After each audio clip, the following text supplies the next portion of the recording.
Hello and welcome back to another beer review. So two things to note: it's pitch black and also it's raining. Now the lesson to be learnt here is never ever listen to the weatherman. He's got no idea what he's talking about. Said on my app, repeat, 0% of precipitation. Luckily, I'm in an area of woodland, and even though the small drops are getting through, I'm remaining relatively dry. So I'm here to talk about Norse Star from Northern Monk. This is the Morrison's beer, and it was £4. Now it's a 9% Imperial Stout. Now this is a collaboration between Lervig and Northern Monk. I've never had a Lervig beer before, but I guess all that's about to change. So interesting can art, as you always expect with Northern Monk. Nice little notes on the back.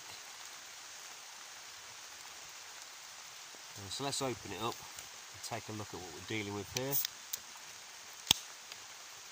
The rain is considerable. I'm not going to let it dampen my night. Not a chance. So, oh, gloop, gloop, gloop, gloop, gloop. This is looking murky. This is looking like it has some substance to it.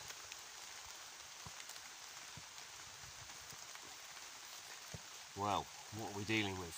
You can see more through the camera than I can see with my own eyes.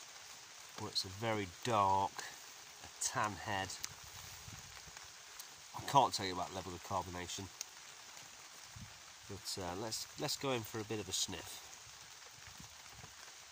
Swirl and sniff, as Beer Wonder says. It's chocolatey, it's sweet. There's a slight hint of coffee there. There's a small amount of the tan head on my nose.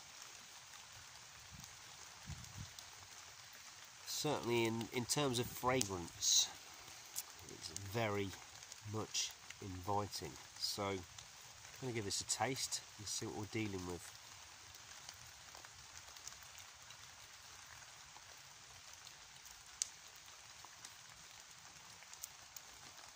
Pow, pow, pow, pow, pow! Woo!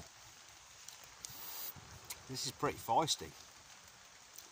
The chocolate, the coffee, coming across straight away. The 9% is there, but it's not in your face, 9%. There's a slight bit of alcohol burn. Nothing too severe. Although I'm a few beers in at this point, so maybe I'm a bad judge of that.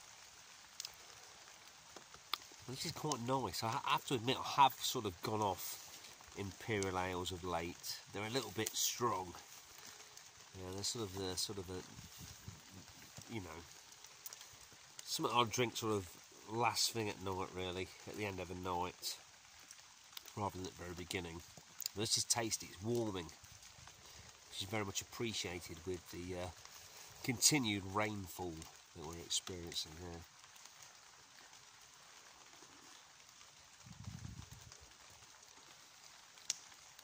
There's almost a treacle to it, like,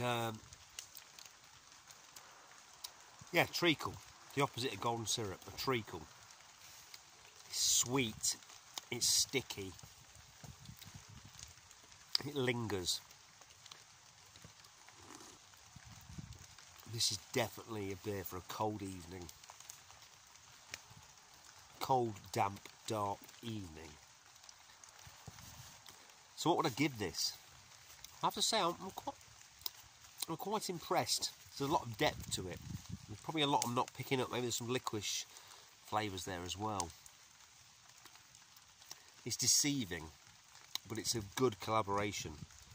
Sometimes I think these collaborations, they don't quite get it right. You know, there's too many people having input. You know, too many cooks spoil the broth, as they say. But this has worked out well. I'm not a big fan of this kind of beer, but I'm gonna have to give this. I'm gonna have to give it 8 out of 10.